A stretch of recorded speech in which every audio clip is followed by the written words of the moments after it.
Hello, everyone, and happy Wednesday, and welcome again to YouTube Live. I'm Philip Quinn, your host, Medium Life Guide. I'm here with Isaac and Feather, and we had some technical difficulties earlier, but they should be all resolved. Can someone tell me if they can hear me? Give us a thumbs up. Yes, okay, great. Sound is working. So, before I get into everything, Father's Day is this weekend, so I'm offering a Father's Day sale of 20% off. The code is Father's Day for philipquinn.com across the board, and gift certificates. So you can purchase it now. You can purchase it for later. You can use it for yourself if you want. But happy Father's Day this coming Sunday. Tonight, this topic, I tell you what we're about to delve into. I have talked to Isaac and Red Feather about this 10 ways to Sunday, and more doors continue to open when we talk about this. What you do now matters in the afterlife. What I'm doing in the here and now matters to the afterlife and what's going on currently in the afterlife, because we are connected still to the other side, not just through spirit, but through something that when I was younger, I didn't quite understand what it was. But so I'm going to do my best to explain this to you all. As you know, when a child is born, we have the umbilical cord, and we cut the umbilical cord. And that separates child from mother physically, just within that birth moment. Boom, done. When I was younger and my gifts started to progress, I would see these weird, well, they weren't weird. They were just strings that were coming off of people, always around the belly button area. And I never had a name for it because I didn't have any guides back then. So, but each person that was alive, I would see this string, a very straight energy. Someone described it today. It's like electricity flowing without the wires being there. It's the best way I could describe it. I thought it was excellent. But it's this beam of light that comes out from the umbilical cord straight off into the universe. And it took me years to discover what it was. Through my teachings through Isaac, I found out. But that string also, as I continued on with my gift, I've seen it break. Once that string breaks, that's when the soul separates from the physical vessel, meaning that the soul cannot re-enter that body ever. There's been a decision that's made, or the vessel is no longer inhabitable. And I see that cord break. Now, again, this is all happening when I'm younger. So living in Ireland, I'm about 9-10 years old, but I see this beautiful golden light. Well, that light is rather important, as a matter of fact, out of all the things that I've seen. And it actually came about to be extremely important when Isaac and I started working together when I was 20. And he called it the soul string. And I said, yes, that light that I see and used to see when I was a kid, what is that? And he said, that is your connection, your light, directly from the universe to self. That's your communication. That's your energy feed. That's your family communicating to you. That's you connected to the universe, where you sense all the things that we see, our dreams. You think about somebody, the phone rings. That's the universal light. That's when a human vessel is connected to that. So as I was maturing through my gift, that light is off every single living thing on this planet. Meaning that when I adjust how I see auras, I can see the light of anything, and anything alive has a light. It's like strings, like guitar strings, and it shoots from the person straight off into the universe. Do I see that everywhere I go? No. Again, I have to turn that on for that to happen. Otherwise, it'd be maddening. But it's called the soul string. And the soul string sends back to the other side while we're living our contract here all the things that we are doing, good, bad, indifferent, maybe not doing, whatever it may be. So the soul strain is something that you are going to be very, very mindful of moving forward in this. I've taken a lot of notes because I said, Isaac, why do we have a soul strain? And he said, because of the levels. And I was like, what do you mean? Now, this is back when I'm 20, when I'm working with him. He says, think of the other side as levels. And I said, my knowledge of the other side is, Isaac, you die, you go to heaven. And he says, no. He says, think of it as levels, or what many come to know as pass-throughs or dimensions or realms. So your soul string, the information you send here, is affecting the level that you want to go to over there. So what you do here, because you came here for a reason. So let me say this to you. It's often said, this is like a game. Maybe we're just plugged in, so on and so forth. The white light, is it a trap, so on. But if it is a game, why do you play a game? To level up, Isaac says. And coming to Earth, you write a contract about the things that you're going to achieve here on Earth. This is not karma, and this is outside of that contract that you wrote coming here to Earth. Right? So it's the things you do outside the contract that was explained to me, somebody very wise, that these soul strings are communicating to the levels that you're trying to get through on the other side. So here, your contract says, Philip, you have a fear of public speaking. I overcome it. Well, or I do a good deed, but that's not written in the contract and it's done outside the contract. That's what changes the levels, the dimensions that you're trying to evolve through on the other side. Because we don't just go to the heaven. That's part of the process. Your soul is never ending seeking knowledge, not in a way where thirst, Isaac says. It's pleasant. Rather, it seeks knowledge to evolve because each place it goes to leave it in a better shape. It also goes to have an experience and also goes to constantly evolve this ever-changing universe.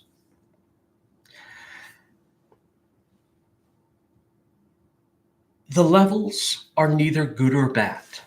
They're designed by you. I want to make this very clear. This is not about karma.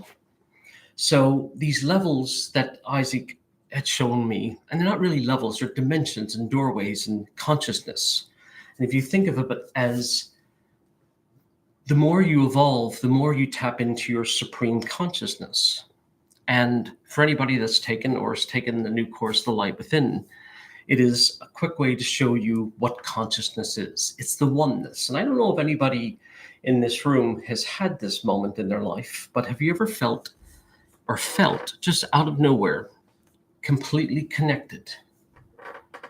Like everything flowed, or everything was one, everything was exactly the way it's meant to be. That's oneness, that's presence, that's being present. And that is what consciousness is. That state of being, of peacefulness, you could see the meaning in everything. And if you've had the moment, or if you've had the opportunity to ever experience it, it is truly remarkable. So, what is this all about? Is it a game? I asked Isaac. He says, no, Philip, it's not a game. It's rather, he says, and if you think of it as a game, think of it as a game of intelligence. He says, it has meaning and purpose. In one of my readings today, somebody said, why would I pick this vessel to come here and be whatever their ailment was? And I laughed because all the souls that I've met, we all come into Earth with some sort of ailment. We all come into Earth with some sort of problem. And nobody can come in perfect. And not ailment that you come in with. One, we either find cures for or make better. And I know we can go into all these other places. Why does this happen? Why is this happening? But what Isaac's trying to say is, and what Isaac is saying is, what we do here and now, when nobody's looking,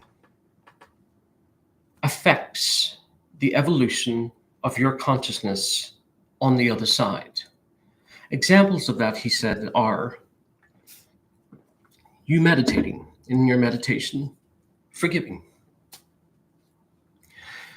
You thinking back to a moment in time where you see your part in it all, and you see it differently, and you say, I'm sorry for that, and I wish I could have done it differently. And you forgiving yourself. Doing a nice gesture without needing praise. Helping those who you can help without putting yourself at risk. It's simple things that evolve you consciously on the other side too. Not just the contract you've set forth here. See, the universe in coming to Earth, it's always multifaceted. It's never just one reason, like I came here to get through a contract. That would be too simple. And God, the creator, universe, whatever you want to call it, is way too brilliant for things to be A, B, and C. Our contract is the thing that we focus on. But at the same time, you need to be focusing on, Isaac saying, self-love and self-forgiveness, but also doing what's good for you and putting yourself first, because that builds the energy from you going from level 1 to level 2. And in that growth, he says, in awareness and consciousness, allows you to move through doorways. So I said to him, I have to break this, Isaac, into human for people. And he laughed. And here's what it's like. It's like you're a freshman and your best friend's a senior. And you hang out all the time and so on and so forth. But like when you're with their friends, you feel out of place because you feel like you're several grades or 4 grades below. The connection that we have here that goes through the soul cord would take away that awkward feeling, because you would have evolved up to that person that, let's just say, you wish to be with and have experienced many things to bring you two on the same level. That's kind of the human way I can describe it. It's taken out the feeling of feeling awkward or I don't belong, because in oneness, everyone belongs. Every single thing that you do every single day, ourselves, it's not that it's recorded, it's that it's recorded. Because you have this gold light, this incredible gold light coming from you. And it's sending all the information of what we're doing and what we're not doing. So what do I mean by that is, so if you are just phoning it in, if you're unhappy in your life, but you're sucking it up because you feel that once the kids get out of college or whatever it may be, I'm going to be free. I can assure you that's not how it works. If you think about it and ruminate on it, I'm going to do this, I'm going to do that, it's not the same as taking a small step forward. You can trick yourself into thinking you're evolving by reading. But what good is that if no one reads your knowledge, if you don't share it with the world? Growth on the other side is making yourself vulnerable, and vulnerable to the right things and the right people. The vulnerability in, I have screwed up, I have been this, and I'm sorry for what I've done, and see the error of my ways. Vulnerability in opening yourself up to a relationship when you've had a bad relationship or repetitive bad relationships. Opening yourself up to asking for a raise or achieving a different type of job, or yet opening yourself up to being still, not needing to know why, not needing the answer right away, but being one. Oneness that I spoke about before is when the doorway opens from the other side. When I do readings, it's this connection. It washes over you. And that oneness of the universe, this connection that I feel, is not only peaceful, there's nowhere you need to be, there's nowhere you want to be, because where you are is exactly where you're meant to be. And that's called, Isaac says, allowing. Allowing the universe into your world, allowing the other side to communicate with you, allowing spirit to speak to you in a way that you think is not possible. Or rather, spirit speaking to you in a way that it wants to speak to you, not how you think it should speak to you. Spiritual vulnerability is one of the hardest things someone can face, because in that there is, what if I'm wrong? But that's okay. You got everything else right, but there's this one piece you didn't hear correctly because you're learning. What is spirituality? I said that to Isaac a while ago. And he said to me, it is one of the languages of the universe. He says, spirituality here, Philip, is used as I'm spiritual, almost like a practice, but it's not. Spirituality is how the universe speaks to you and you understand its language and how it's guiding you. And the soul cord is your GPS through not only your earthly contract, but also what you wish to master or level up on the other side. We didn't just come here for the sake of coming here. We did not come here for a job, Isaac says. We didn't just come here to have children. We came here to evolve and to evolve this planet. Now, when he said that to me, I said, Isaac, this planet is kind of shaky right now. I mean, over here, they're ready to bomb this, and over here is about to fall apart, and over here. And he says, Philip, remember what I always said. And I said, in the darkest of moments, there's always a light, a glimmer of hope. He says, each soul comes into this earth, not to be famous, but to have an experience. And you know it's your experience when you're living your experience, your life, not somebody else's. And you know it's your life, Isaac says, and you know it's your contract when it doesn't match anybody else's. It's not even close to anybody else's, because no two contracts are alike. And you may think that your situation or what you've gone through is horrible, terrible. And it possibly is. But you survived. And in that, the cord registers that information back. And there is growth now in the soul as well. You're doing two things. You're growing as a human, which then you depart knowledge onto those around you. And you're growing as a soul because of that connection and the levels on the other side. Remember, either way, we came here for a reason. And it's not just for those basic mundane things. I can tell you that one of the hardest things I have learned is being a medium. And I say learn because you're always growing and learning. The other side never ceases to amaze me, but it's not just you passed and there's heaven. There is worlds in life beyond anything I've ever seen. There truly is. Sometimes I try to describe it, but the consciousness that is greater than us is truly remarkable. And we all possess the ability to tap into it. And you've done it many times before. Again, thought of somebody, or had a vision of someone, or a dream of somebody, or thinking of someone and the phone just rings. And that's that moment of connecting into oneness. Why Isaac created the soul codes and the light within is to show you how to connect with oneness.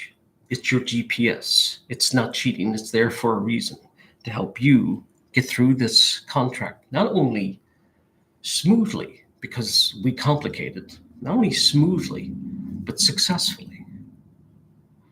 And at the same time, you can't see it. There's this magic little cord, string, coming from your umbilical cord, shooting off into the universe, sending all that knowledge back to the soul for you to evolve through these levels. I wouldn't even know how to explain the levels to you, because here level determines or says if you go from level 1 to 2, you've stepped up. So then level 1's less than 2. And the other side is not that way. It's levels of consciousness, levels of growth. What makes a young soul, what makes a new soul, is the soul stream, feeding back all of that light. And going through our earthly experiences, not victimizing ourselves, seeing our mistakes, owning them, learning them, seeing through them. But one of the hardest things that you will face as a soul in this human body is self-forgiveness. But sometimes Isaac says, you have to laugh at what you went through. And that's how you know that you've made peace with it. It may be absolutely horrible. And it may be painful. But there has to be a moment where you can look back at yourself and say, I was a young man when I made those choices. And I'm a different person today. Who I am and what I am. I see my evolution and I see I've evolved. And when you see that moment, that's how you know with the light going back, you're evolving also on the other side. And that's the best way I can describe to you how every single thing that you do is not being recorded by this omnipotent being, but rather by yourself. You're keeping tabs on yourself to see how well that you are exploring, how well that you're adjusting, how well that you are evolving.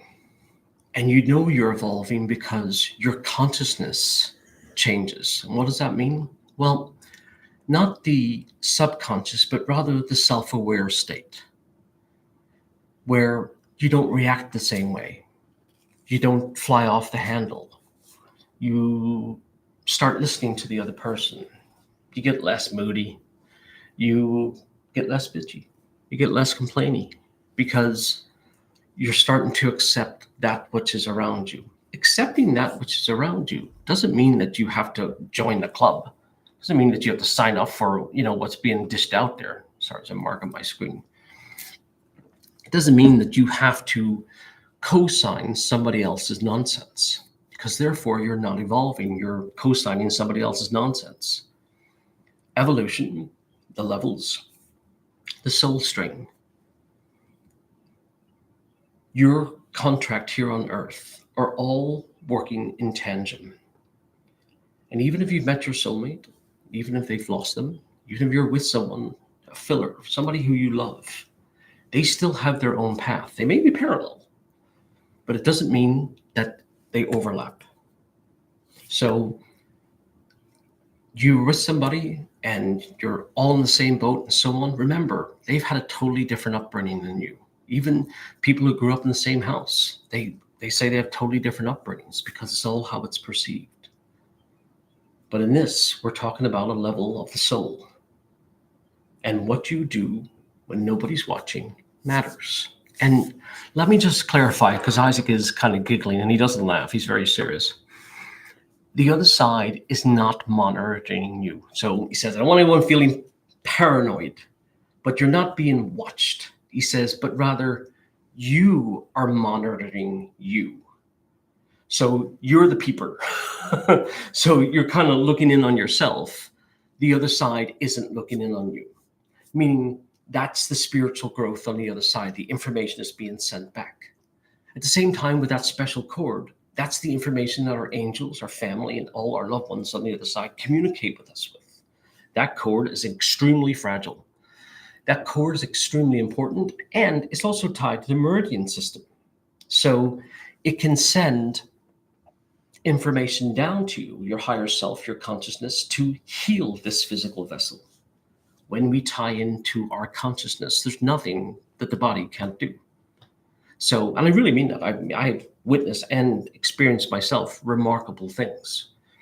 So it's all about Although Isaac says one simple step: vulnerability.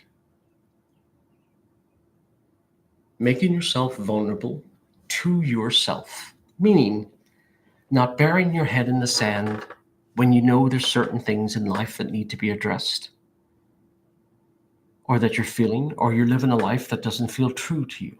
Let's just say you're living a life that doesn't feel true to you. Let's say you're living a life because out of duty, and you're doing it right. You're doing all the right bloody things, right?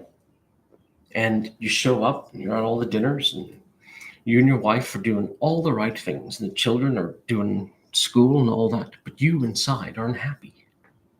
Maybe you married the wrong person. Maybe you're in love with someone else. Maybe you yourself are struggling with yourself. When you face yourself, that's how we heal. We can self-heal. And being vulnerable means being vulnerable with self. It means that my name is Philip Quinn. I'm a medium. I'm a life guide, not a life coach, a life guide. I was raised and born in Northern Ireland. I'm a gay man, and I love my job. But what I just said to you 10 years ago, wouldn't have been able to say that. I wouldn't have been able to say I was a medium.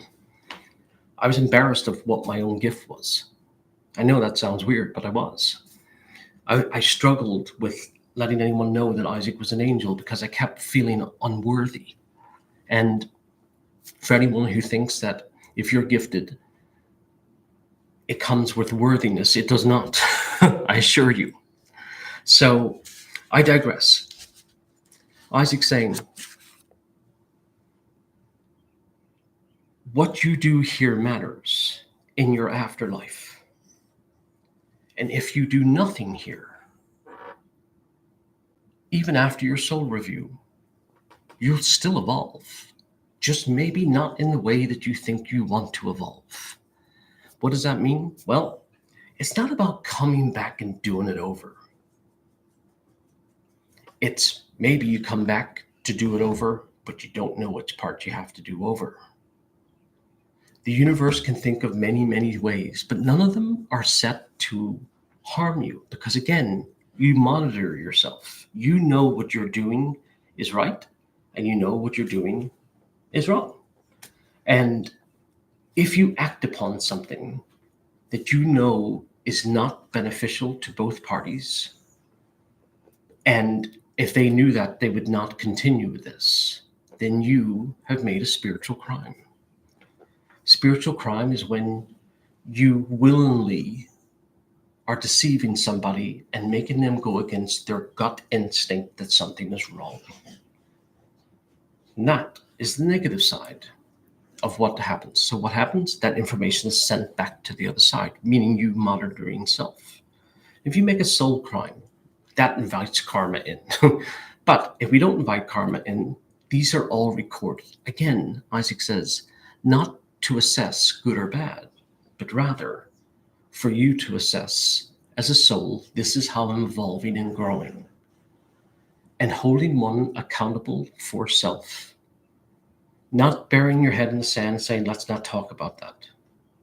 But truly holding yourself accountable for who and what you are is one of the most challenging things you'll do as a human, but one of the most conscious things you can do as a spirit. Remember, you can self-heal, and self-healing begins with self-forgiveness. And that doesn't mean that you get to wash away every single thing you've done. Self-forgiveness is, I've tried to make an amends. The individual has either accepted or not accepted, but I am closing this chapter to my life. I'm not making it part of my present, and I'm moving forward. That sounds easy. And Isaac says, it is challenging. A smart way to start it is, get out your journal. Write a letter to the universe.